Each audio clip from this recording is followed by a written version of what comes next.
morning students, myself Pramod Sharma, continuing class 6 science chapter 3 fiber to fabric। तो इस lesson में we will study about history of clothing materials, fibers and fabrics, natural fiber, some other fibers and synthetic fibers। तो clothing which is very important part of our life, इसके बारे में हम पहले इसका स्टडी है इसका। तो clothes are as important as food and shelter for human beings. जो कपड़े हैं वो ह्यूमन बीइंग्स के लिए उतने ही इम्पोर्टेंट हैं जितना कि हमारा फूड और शेल्टर है। We wear clothes for protection against weather conditions such as rain, snow, extreme heat और कोल्ड। हम जो कपड़े हैं वो अपने आप को rain, heat, extreme heat, cold इन मौसम से बचाने के लिए अपने आप को कपड़े पहनते हैं। They also offer protection against insect bytes.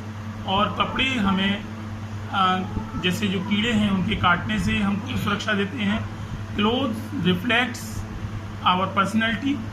जो कपड़े हैं वो हमारे जो सौंदर्य है उसमें वो चार चांद लगाते हैं। And make us look good, और हमें अच्छा दिखने में मदद करते हैं। People all over the world wear different kind of clothing. दुनिया में सभी लोग तरह तरह के कपड़े पहनते हैं। It usually depends on the weather condition of the particular place. और ये जो उनका पहनावा है वो उस क्षेत्र के वेदर कंडीशन पर डिपेंड करता है। जैसा वहाँ मौसम होता है उसी के हिसाब से वहाँ रहने वाले जो लोग हैं वो कपड़े पहनते हैं। In addition every region has its own traditional clothings. और हर रीजन का, हर राज्य का, हर क्षेत्र का एक अलग पहनावा होता है। वहाँ की वेदर कंडीशंस को देखकर, वहाँ की लिविंग उसको देख कर के उनका जो रहन सहन है उसके अनुसार उनका जो पहनावा है वो अलग अलग होता है। There are people in different occupations. अलग अलग व्यवसाय से जुड़े हुए लोग अलग अलग तरह के ड्रेसेस पहनते हैं। Who wear special uniform at work like army personnels. जैसा कि आर्मी में उनके जो क्लोथ्स होते हैं वो स्पेशल क्लोथ होते हैं। Doctor have their unique clothes, white cloth होते हैं डॉक्टर्स पर। And policeman have their specific uniform. तो इस तरह से आप देखते हैं कि आप अलग अलग जॉब्स में जो लोग हैं वो अलग अलग तरह के कपड़ों को पहनते हैं। That we wear today. History of clothing materials. अब ये कपड़ों का जो इतिहास है उसका चलन कैसे शुरू हुआ इसके बारे में हम पढ़ते हैं। इसका अगला टॉपिक है early man and women did not wear the clothes. शुरुआत में जब सभ्यता की शुरुआत हुई तो लोग उस समय पर कपड़े नहीं पहनते थे। एक जंगली जानवरों की तरह से उनका जीवन यापन था। That we wear today. आज हम जैसे कपड़े पहनते हैं ऐसे सभ्यता की शुरुआत में कपड़े नहीं पहनते थे। ड्यूरिंग द स्टोन एज, पाषाण युग में, जिसे हम पत्थर युग कहते हैं, during the stone age people covered their body with bark of trees.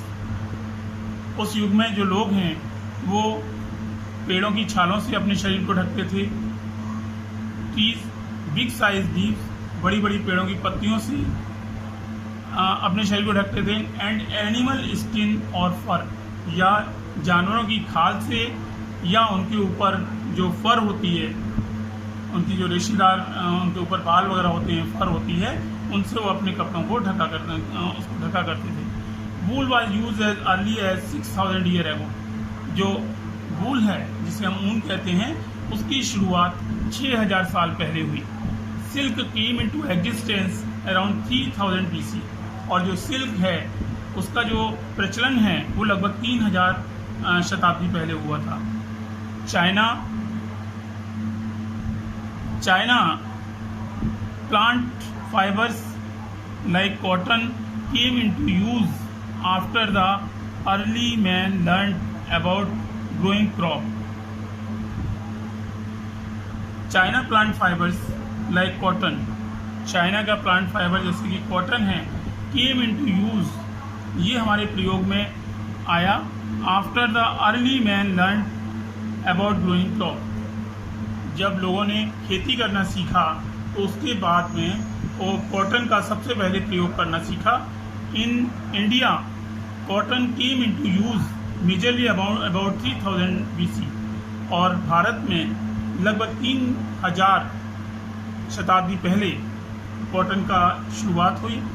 Earlier people use to wear unstitched cloth, पहले लोग बिना सिले हुए, अनस्टिच्ड कहते हैं बिना सिले हुए कपड़े पहनते थे, and just wrap them over their body, और वो इन कपड़ों को केवल अपने शरीर को कवर करने के लिए प्रयोग करते थे।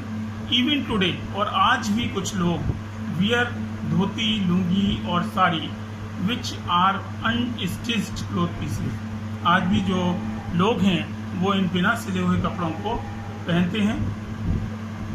तो आज का यहीं तक आपको पूरा कराते हैं। Tomorrow I will continue fibres and fabrics, fibre से फैब्रिक्स कैसे बनाया जाता है इसको कल हम कंटिन्यू करेंगे। तो that's all today, have a nice day.